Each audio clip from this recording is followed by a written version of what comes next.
Yo, let's do this, Graham. Good evening and welcome to Dawg Sports Live. My name is Graham Coffey. I am joined by Josh Hancher. It is Sunday night, so thank you for joining us. You may have been spending the day with your family. You might have just watched Florida lose to a 15 seed in the NCAA tournament. If you're like me, since you know Florida sucks, you would have taken that 15 seed on the money line and made a few bucks, but hey, maybe not. I don't know. Money line 15 seed in the second round. Nice. Gotta try it, you know. FTMF. So we are here.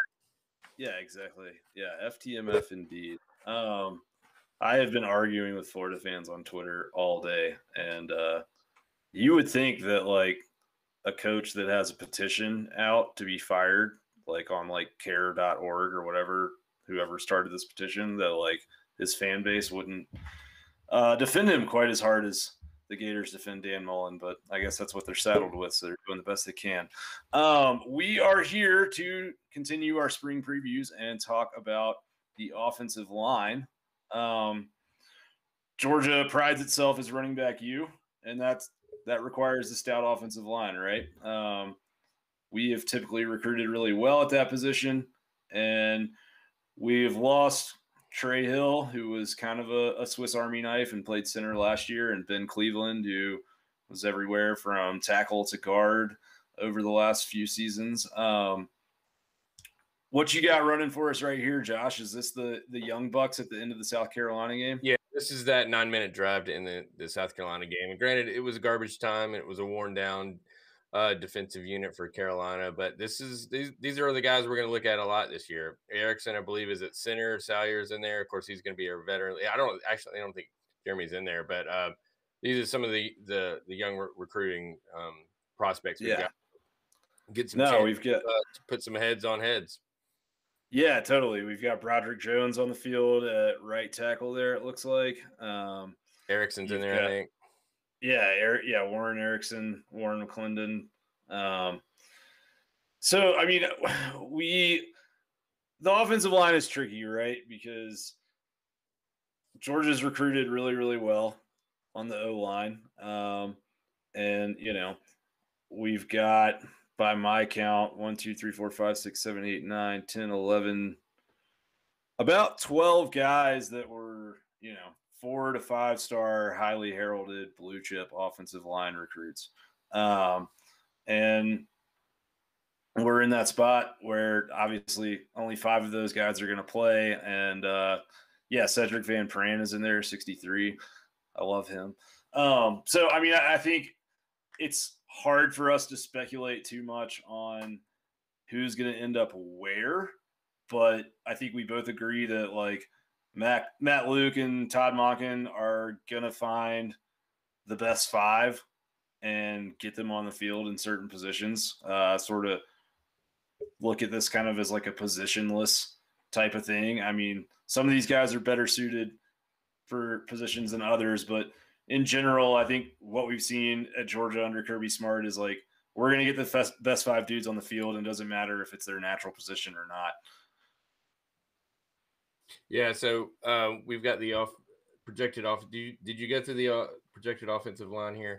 So I mean our projection, and this is kind of, you know, counting on some young talent to step up, which we obviously hope happens, but we think that left tackle versus Clemson is probably going to be Broderick Jones. Left guard, you got Jamari Sawyer. Center, Warren Erickson, who played all over the line last year and played really, really well, I thought. Right guard, Justin Schaefer. And then right tackle. Solid. Nice. It's all right. It happens. Right tackle is going to be Warren McClendon. The wild card here is Amarius Mims, right? We've already heard like good things about him coming out of camp. Sawyer gave him some love this week. We know he is a genetic athletic freak. So this is who I think will start against Clemson. I wouldn't be shocked if we saw Mims get snaps early.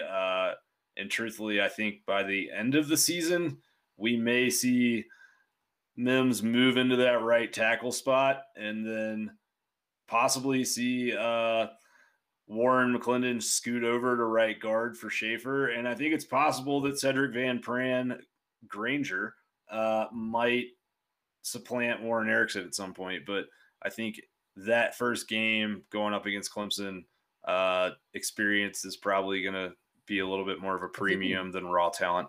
I think I've got some Schaefer, Erickson, McClendon making decent hole here in the Peach Bowl. This is, that was good movement there. And I was just kind of going through these plays and knowing the Peach Bowl is kind of what we're looking at. Can you see what we're doing here? Yeah. Okay.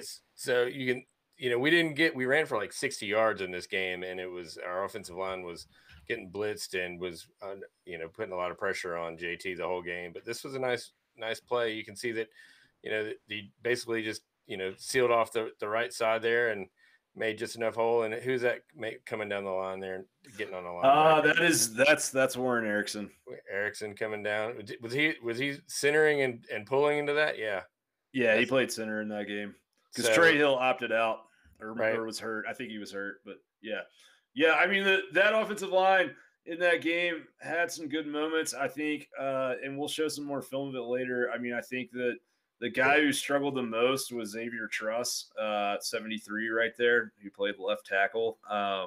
There was just a lot of moments where he was reaching instead of moving his feet, and it cost us. The other thing that we saw a lot though was like, I think you nailed it. Like that right side of Schaefer, Erickson, McClendon. Some combination of those three are going to be together, probably in a row on the line. And I think that's like a solid core. It's figuring out, we know Jamari Sawyer is going to be in the package somewhere, whether that's at guard or tackle. I would be pretty surprised if he's not on the field. So can Erickson sort of hold on to that spot? Or I do think it's possible just because he can play center, he can play guard, that we might see him as sort of like a – kind of the way that Cade Mays was at one point a few years ago, and the way that Ben Cleveland was a lot in his career, where at times he's a guard, at times he's a tackle, but he's sort of that sixth offensive lineman that we move a lot around the field. Just realized that all my stats are messed up, so you got to riff for me for a second. No, that's cool. So, yeah, I mean, I think I'm going to talk about this recruiting, all right? Yeah, do it. Talk about the recruiting. Okay.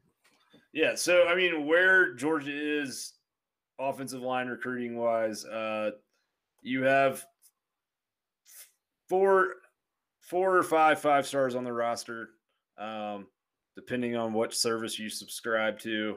If you're looking at 24/7 Sports Composite, I think it's 5. Amarius Mims is the 5-star true freshman, number 1 offensive lineman in the country. Tennessee's about to go on probation because they were throwing McDonald's bags of money at him because he's really good. People wanted him. He's the most highly rated, offensive lineman that Georgia has brought in the Kirby Smart era, which says a lot because we've brought in, the Cade Mazes of the world. We have brought in a lot of guys that were highly, highly regarded. You also have Jamari Sawyer. He was a class of 2018 recruit. He's a 5-star as well. We've been talking about how, we think he's going to be on the line no matter what. He had a good season last season. And then you've got Broderick Jones and Tate Ratledge that were both 5-star tackles. Some services had him the number 1 and number 2 offensive tackles in the country back in 2020. And those guys just went through a true freshman year. We saw a little bit of them on the field in garbage time, but we really don't know what they can do yet. It would be surprising, truthfully, if one of those guys can't kind of crack the starting lineup.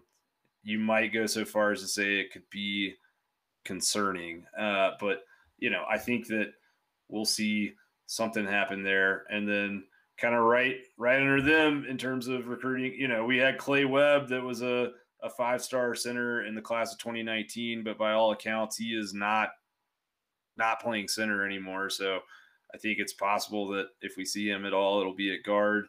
And then you've got Cedric Van Peren, which was the #1 center in the country last year. And he's someone that personally I'm really excited about, just like watching him play football. He's got a really like great center. He stays low. He has good hands. He's got good footwork. He has great balance. He looks like one of those guys that, could be a big contributor. All right, I've got a little organized here, and we showed those guys that you just talked about and how well we recruited offensive line. But even then, you can see I've got the stats up there where Georgia is right behind Alabama, but they're not as good as Alabama in terms of average and rating and all that sort of stuff. I mean, they're damn good. Don't get me wrong, but you can see that we've got 24 recruits that are ranked, and we got a 0.936, 247 composite average is just right at a 4-star. So highlighting those guys you just spoke about, I mean, clearly Kirby makes it a priority to get a stout offensive line. Every year we have these guys that are big, that are athletic, and make holes for this, talented running back core that we usually end up with. So, but you can still, I mean, this is what you got to do. We can celebrate all you want, but Alabama is better than us at just about everything we do. I mean, just a little bit better, and sometimes that can be the difference. But Georgia does have some depth.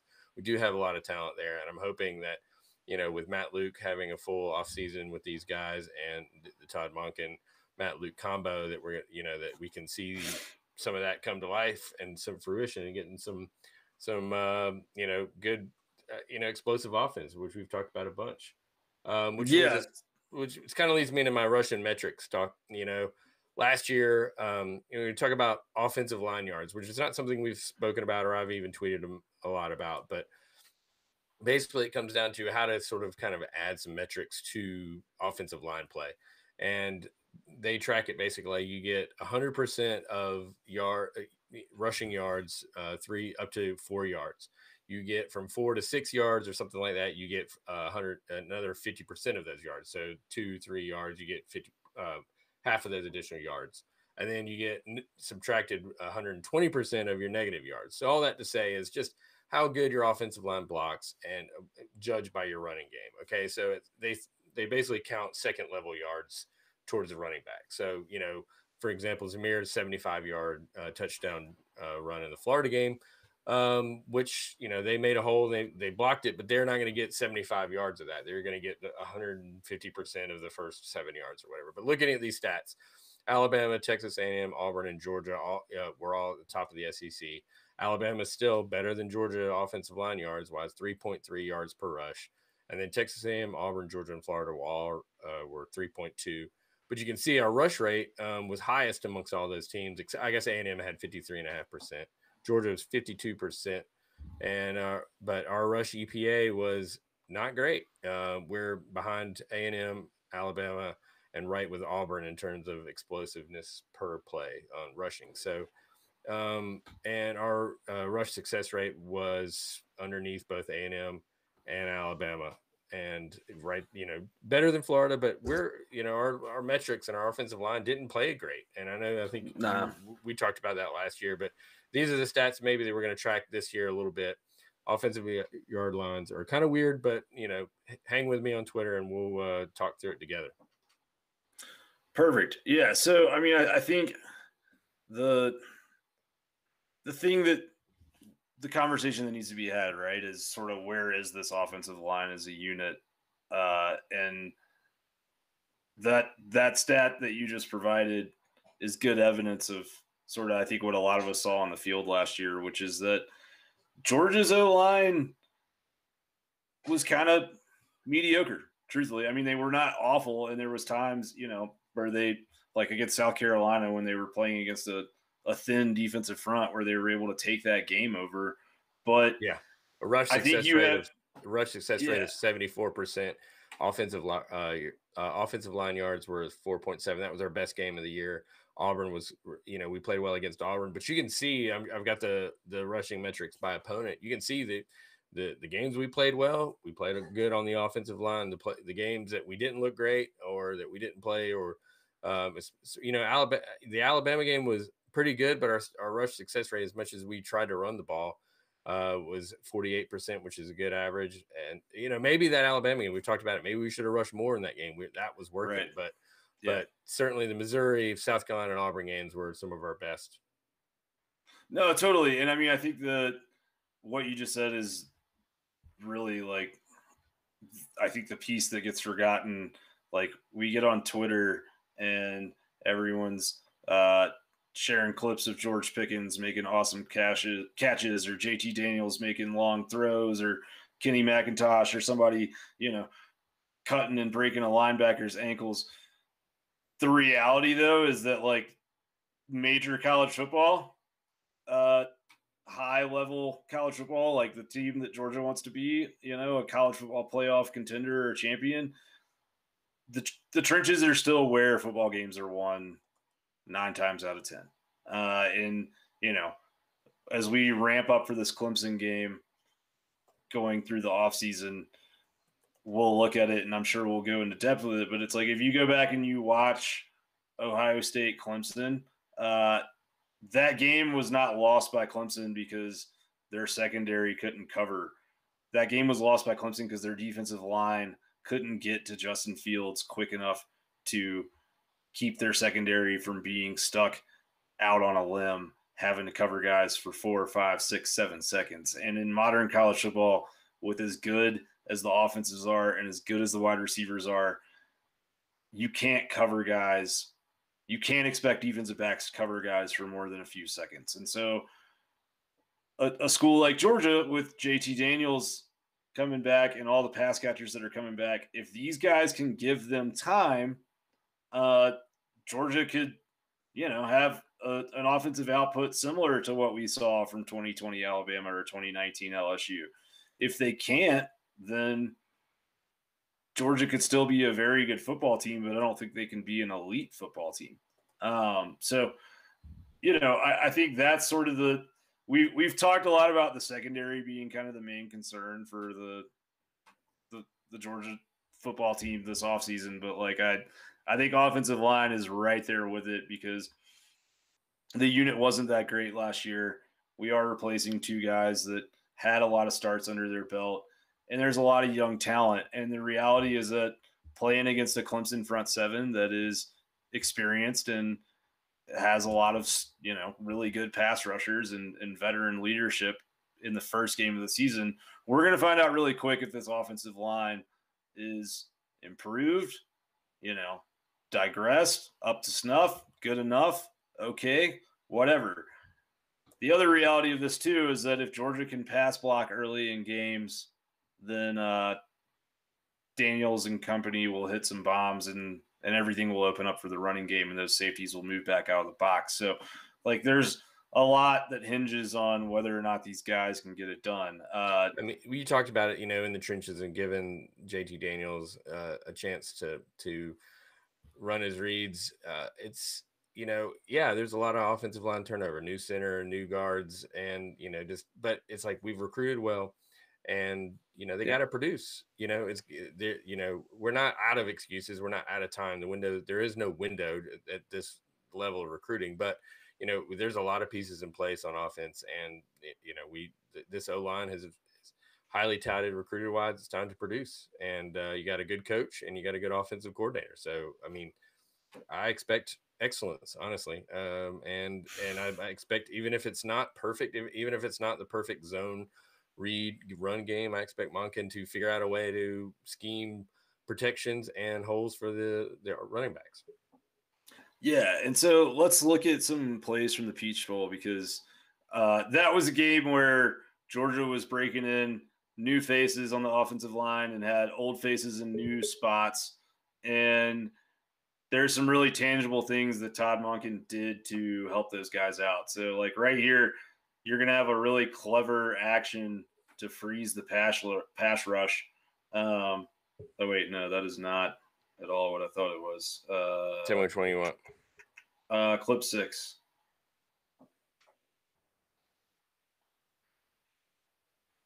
There we go. Oh, there we go. Okay, yeah. So look at this little action here. It's just a little fake pitch, but that freezes the D line just enough and gives us a little time to, it ends up being a swing pass outright. But if those receivers had broken open, JT would have had time to throw a ball down the middle or to the sideline. But I mean, that's just a little play design that causes a big defensive lineman to have to stop in his tracks for a second, and that buys you a second or two. And we're going to go through some plays here. We're going to show you some stuff Monken does. We're going to show you some stuff that is concerning and encouraging on some of these new faces on the O-line that we saw in the Peach Bowl. So let's just kind of keep rolling. Yeah, so here on clip 9, it's a whiff by Morton McClendon on his block, but is this the Macintosh? Yeah. Okay. All right. Cool. Can we go to clip 9?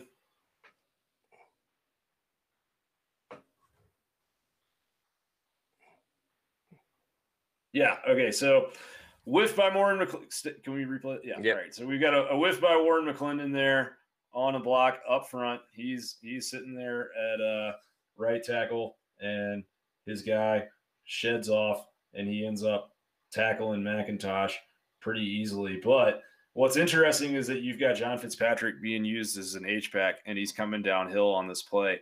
And he's lined up, and he's basically just a glorified fullback. And he puts a nice block on the second level. Right, but he was counting on that the edge getting set. But McClendon doesn't do his job. And so the point we're trying to make here is that Monken has some creative ways with his tight ends and running backs to help this offensive line out, especially in pass protection. And like here's a play where JT Daniels gets good pass protection, gets good time. Everyone holds their spot, creates a nice pocket. Daniels hangs in there, and you get a completion to Darnell Washington, who is a man-child to try and tackle after. Good Lord. And, you're set up 1st and 10 on the opponent's 12-yard line. JT doesn't need a lot of time. He knows where he's got to get the ball to, and it just that protection was all he needed. It was a huge gain. Yeah, let's check out that clip 15. So this is going to be a good job by the line. The D gets some push, but everyone does a good enough job to keep the pocket intact. And Daniels is experienced enough to not panic. And this is one of Xavier Truss's like good moments in this game. I'm screwing up here. Hang on. On the left. No. Hang on. Stay with me. Set. Good Lord. There we go. Okay. This is one of Xavier Truss's good moments in this game.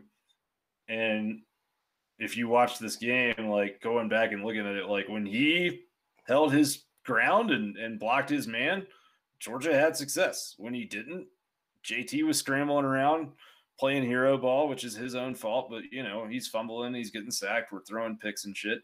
But, yeah, right there, a nice lane for Daniels to throw in. And like you said a minute ago, like the dude's good. He doesn't need perfect O-line play for us to be successful. Here, let's go to clip 17. And Warren Erickson right here on this play is going to do a very, very good job at center. Watch him. Wait, no, that's not the right play. I'm sorry. Is that 17? I've got these labeled a little different from that from our rundown here. Oh, okay. All right. Well, let's just play them, and we'll do the best we can. I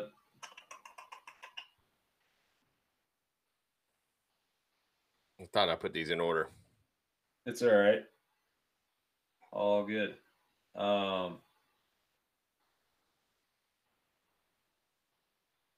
Yeah, I'm not really sure what we're looking at this point, honestly. Let's just talk about nice bomb by Aaron Smith here. Hang on. All right.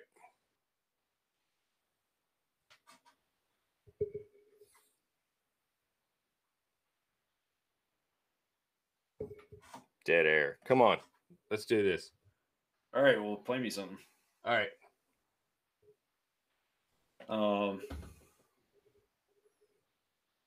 Yeah, that's just okay. Yeah. So Arian Smith is really fast, and we love him, and we're excited about him. Right there, though, there was another play. Okay, yeah. So here I'm going to give you my Kenny McIntosh spiel. That play, he basically kind of just like blows one block there, Yeah. and then he lets another guy run past him, and then he doesn't block the other guy, the original guy, the second time he has a chance to, and it's a fumble and it's change of possession, right? And that And was a killer. That was in the critical part of the game. right, totally. And so I think the concern with McIntosh, who is now hurt, and he's probably out for the spring, but it's like he really needs probably some time to get healthy, and he needs to improve his pass blocking to stay on the field. And there's been some analysts and some folks that have speculated that he might take some carries away from Cook or Zamir White, and it's just like he can't be on the field if he can't pass block. And if you're going tempo in the pass game and we've got somebody on the field pass blocking, then all of a sudden we're continuing to just run that same offense because we're in a 2-minute drill or whatever. Well, if we started that drive with a pass play, that means that Kenny McIntosh wasn't on the field. They only asked him to pass block 10 times last year, and one of them you just watched right there. And there was some other plays in that same Peach Bowl where him not picking up his assignment resulted in an incomplete pass or a sack or just a rush throw and a blown up play. So I mean, you've got that awesome Twitter thread with a lot of those plays that I butchered just now. So go maybe retweet that tomorrow when this comes out and check it out. But to your point, though, he's not a young player. I mean, he went through 2019 spring, didn't go through 2020 spring, but he's got 2 seasons under his belt. He should be doing better, and like Kirby's going to recruit somebody that's going to get in there and execute better. Maybe that's Kendall Milton, or maybe that's the veteran Zamir White. But yeah, a lot of people high on Kenny McIntosh, but until he can block, you're not going to play. Right. And I mean, that's one thing we know about Georgia under Kirby Smart is that the better you block, the more touches you're going to get if you're a skill player. I mean, even Pickens blocks. Like, he struggled with it his times freshman year, but like last year, he blocked very, very well all the time, even when he wasn't getting the ball thrown to him. You want to go into these toss plays since I've butchered some of that here? And yeah, you do your thing on the. Well, help me out here, but here we go. So we got some at the beginning of the early, everyone wants a toss sweep. It's kind of a Georgia Twitter thing, and Monken was running it early and ran it a few times with middling success. But if you can see some of these, this is a good run here in the Tennessee game, and that was a decent run there in the Auburn game. But you can see it's just straight ahead zone blocking, right? It's hat on a hat and just trying to get the ball to the guy with explosive on the edge. And this is a Kentucky game, but you can see that we only ran it a few times, but it was just straight blocking. But as you're going to see here in a couple plays, and it's kind of to the point Jamari Sawyer is talking about, like he wants to be a Swiss Army knife. He wants to be able to do some things differently. So you'll see that that he's going to get a chance to move. He's going to get a chance to pull and work kind of in that sniffer H-back. You can see over here, he's starting to move a little bit on this play, but you'll see in the Peach Bowl, a lot of Sawyer moving his feet and getting down and making some holes. And I think that's what he's kind of talking about. And in that interview, he, after that first practice, he says, right guard, center, left guard, wherever he wants to play, wherever coach puts him in, and he just wants to do what it takes to win and to block. I'm pretty excited. This is the wrong play. This is a stupid. Hang on. There we go. We go. Yep. Well, no, I don't know. Yeah. So what I think you're trying to illustrate, you showed those naked toss sweeps earlier in the year where, like, basically, like you said, it was a zone blocking scheme, and the offensive line, guards and tackles and even centers, nobody was pulling and coming around the edge and sort of paving the way for the running backs. But what we saw later in the season was that some of these O linemen, particularly Sawyer, on these toss sweeps, he was coming around. That was a good one right there. a good example of kind of what we're talking about of guys pulling off the O-line. In the Sam Pittman, James Coley, Jim Chaney kind of era, we did not see Georgia's offensive linemen being asked to do athletic things very much. Kirby Smart's number one priority when he came into the program was, in his own words, recruiting mass and size on both lines of scrimmages. And so we brought in a lot of these really, really big dudes, and it was just sort of like, go be big and go win your matchup. And at times that worked great. At times, like, the 2019 Auburn game where you ended the whole game, I think, with 8 3-and-outs consecutively, it didn't work that well.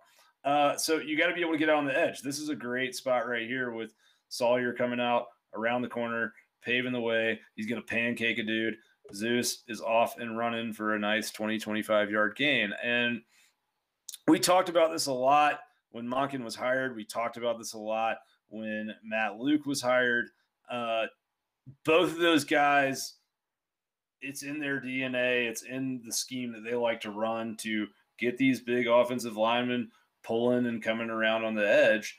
And I think that, what you were illustrating here and what you found as you were looking at some film is that the season went on, we saw a lot more and more of that, right? Like we saw Georgia starting to run some of those concepts with O-linemen pulling. And I think that's what's going to be really interesting to see, kind of like how some of these position battles shape out, because like Devin Willock, right? This 3-star dude that we signed a couple years ago that was like I think he signed on signing day and there wasn't much fanfare around his commitment, but he's a massive human being and everyone's been talking about this guy might end up being something. But like, who's 73? Who's 73 pulling on this play? I mean, that's Xavier Truss. Yeah, Xavier Truss this is a good. He just gets in the way. He could have done a better job on there, but just they're moving. They're getting. They're not just blocking the guy in front of them, which is that's not something that Georgia's done, and that itself might help a younger offensive line, just put them in motion, make some confusion on the defensive front that puts them in a place to excel. Yeah, and I think that getting guys out on the edge is important, and the running schemes that we had, particularly at times like under Coley in his season, they were like, he just didn't have very many ways to get running backs out on the edge, and like when we had outside zones, things tended to go better, but it's just like he only felt like it had 2 or 3 plays in his playbook where, we got some outside handoff action going. So I think, in general, it's going to be really, really interesting to see how spring practice shakes out, how fall camp shakes out, because I do think some of these guys on Georgia's roster were kind of recruited for their size, and their athleticism was probably not as big of a consideration when they were brought into the program. And now they might be struggling with some of these schemes and some of the things they're going to be asked to do. So it really wouldn't shock me to see some of these guys, transfer out over the next 6 months to a year, just because I think we're only going to see more and more of this sort of athletic, lots of heavy pull line play. Well, I think, we've talked about the tight ends and the wide receiver tight end show, and it's like, I'm excited to see Fitzpatrick, because I think he's that guy that's just going to be on the field a lot, because he can catch the ball, he can block, he can come down the line and chip or hit a linebacker and stuff. So I think like we said, he might be the forgotten piece in that offensive line, in that offensive unit. So I'm just hanging out and talking to you and Nathan and just sort of watching this. I kind of like getting juiced up for offensive line play, which I've never really gotten into. Dude, offensive line play is it's sexy. People don't like to talk about it, but the big guys are the best athletes on the field, without a doubt, in my opinion. And I think if you look at Georgia, just modern history of Georgia football, when Georgia has a good offensive line, Georgia has a really good team, and that's when conference titles and big goals and aspirations happen. That 2017 team, I mean, Yeah, you had Sony and Chubb. Don't get me wrong. Like, you had two generationally strong running backs, but they were running behind a bruising offensive line. And that, I think, is maybe something that Kirby Smart hasn't gotten as much credit for as he deserves, because what Mark Richt left from an offensive line standpoint was a pretty empty cupboard. Like, we started a transfer, a grad transfer from Rhode Island at right tackle, Kirby Smart's first year as head coach, and that was the best option available. And don't get me wrong, Tyler Catalina played really hard for Georgia, and he's a damn good dog and all that, but that should never happen at a program in the SEC, especially one that calls itself Running Back U. Yep. Who's going to be the offensive line MVP, you think? Ooh, man. I think it'll probably be Sawyer. Yeah. I think like he's got the experience and the leadership. So I think it might be him, just because he's going to move around throughout the season and sort of be that Swiss Army knife like you were talking about. But I think the most talented offensive lineman on this team is Amarius Mims already, even as a true freshman. And I think it's just a matter of time until like he cracks the starting lineup. And it wouldn't shock me if he was an Andrew Thomas who comes in and starts from game one. And Andrew Thomas he never allowed a sack, I think, in his Georgia career, or maybe he allowed one. I think it was one or something like that. Yeah. What? So Van Peren, I mean, and I always thought he was penciled in as the next center, but if we're talking about Erickson's going to be under center to start, do you think Van Peren gets in? I think so. I mean, I hope so. I think that I shouldn't say I hope so. I mean, if Warren Erickson's the best player, then he'll play. And if Van Peren is, then he'll play. I think that Warren Erickson is a really good offensive lineman, both as a guard and as a center. So I think it would be better for Georgia's prospects if Van Peren can take that center position, because then you have the ability to move Erickson to guard or make him sort of that sixth man that we've talked about. But I think truthfully, like, if you want to talk talent in a position group, like, there are maybe a dozen guys in this offensive line room that, should reasonably start at almost any college football program. So it's going to be really fascinating to see kind of how, not only like how that lineup shakes out, but if Georgia's coaching staff is able to like keep those guys happy or find roles for other people. But I think if you're like an O lineman for Georgia and you've got JT Daniels back there, like, you got to be feeling good, right? Because for years and years we watched, a 5-man offensive line have to line up against 8-man fronts in the SEC and try and clear running lanes for Swift and those guys. And now you've got a lot more air in front of you, and you've got a lot more chances to get out and get to the second level and pancake some linebackers and look athletic and get people in the NFL noticing you and how skilled you are. So it's a good time to be an O lineman at Georgia.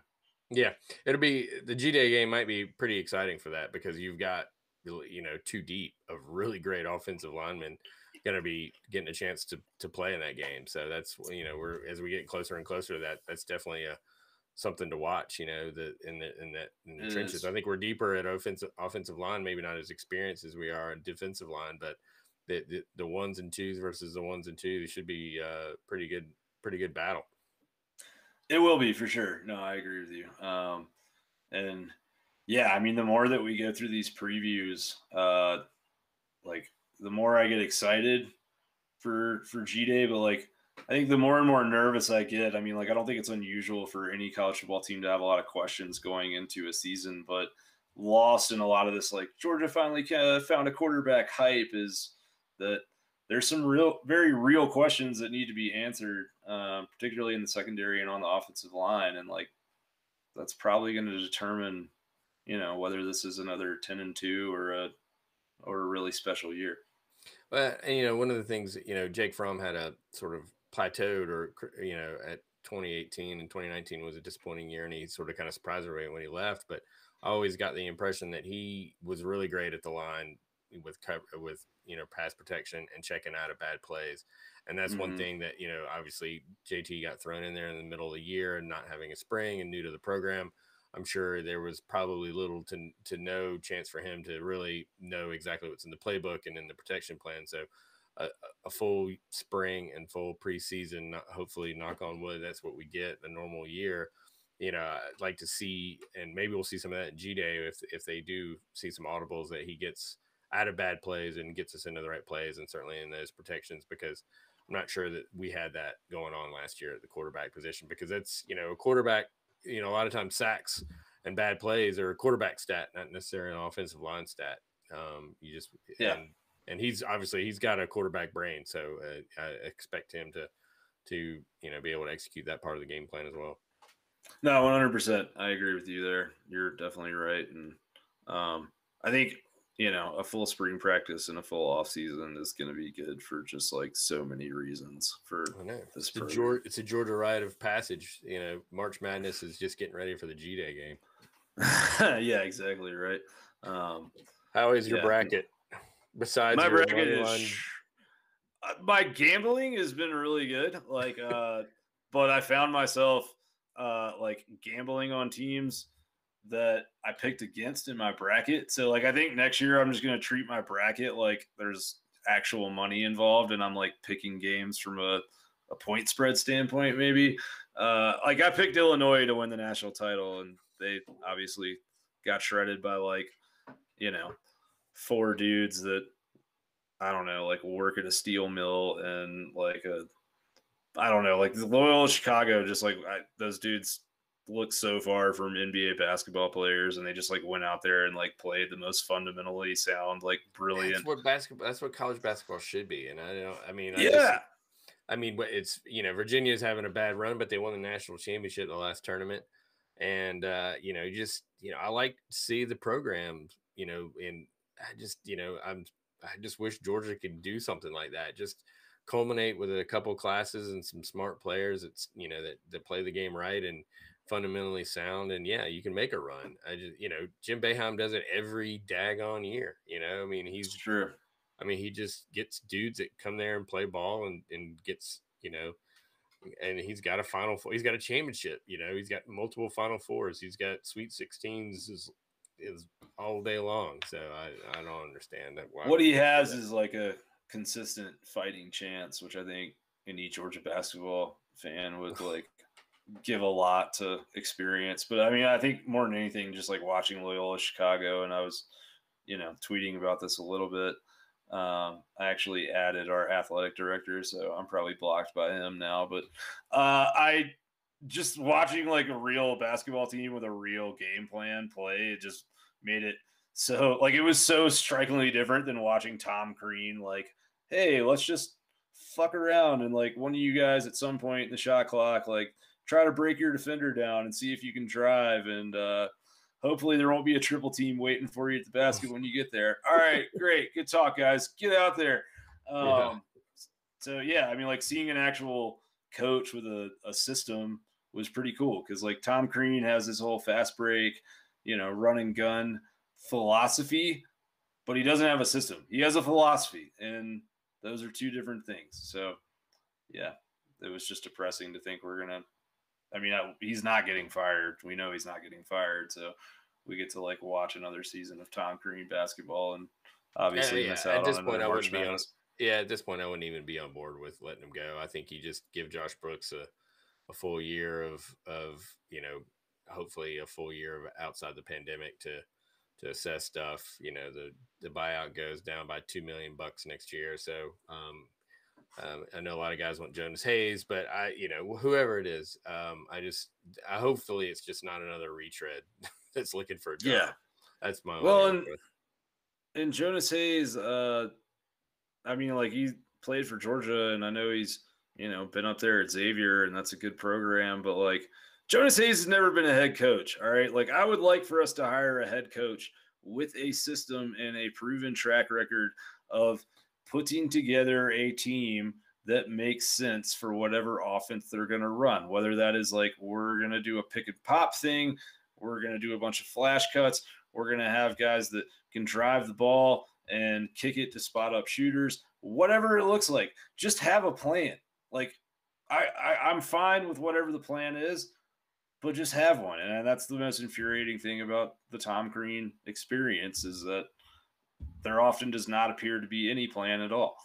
So I'm sorry, that's my rant. No one wants to hear about basketball. I know. Yeah, well, if they stuck around at this point, they definitely want to hear us talk. So even if it is about basketball, but that's probably true. On that note, we're down to what, running backs? Is that all we got to do next?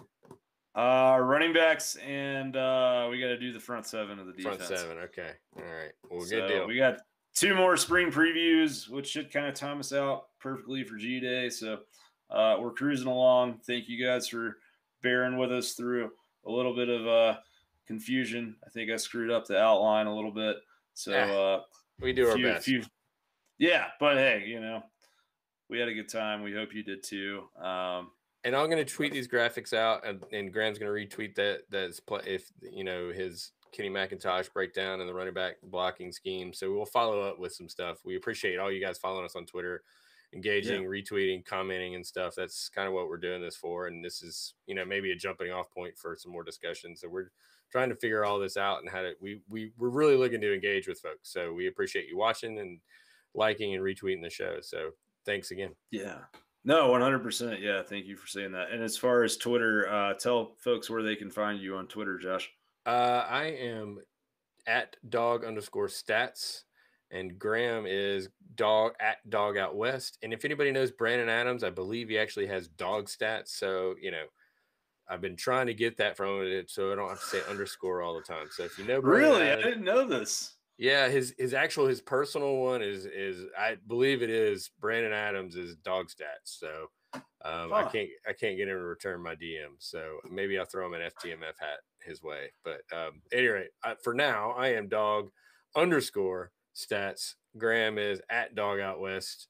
We are Dawg Sports Live, and thanks for watching. Take us out. Yeah, naturally, all of those dogs that Josh laid out for you are spelled with a W and an A in between the D and the G. Yeah. So no, thanks for joining us. It's on the screen too, so we got that going for us. That's true. This has been Dawg Sports Live. I am Graham Coffey. That is Josh Hancher. We so much appreciate each and every one of you that watch this or listen to it in your car. And we are, just so you know, you can find us on YouTube at the Dawg Sports Live YouTube channel, and you can also find us where you get your podcasts on Apple and Spotify, also under Dawg Sports Live. And DM us, leave comments on the article on the Dawg Sports website when we post it. But there's stuff you guys want to see, people you want us to have on, things you want us to talk about, stuff you want to tell us we suck at, whatever. We would love to engage with you in any way, shape, or form. So we hope you guys have an awesome week, and we will probably see you around this time next Sunday. All right. Go Dogs. Go Dogs.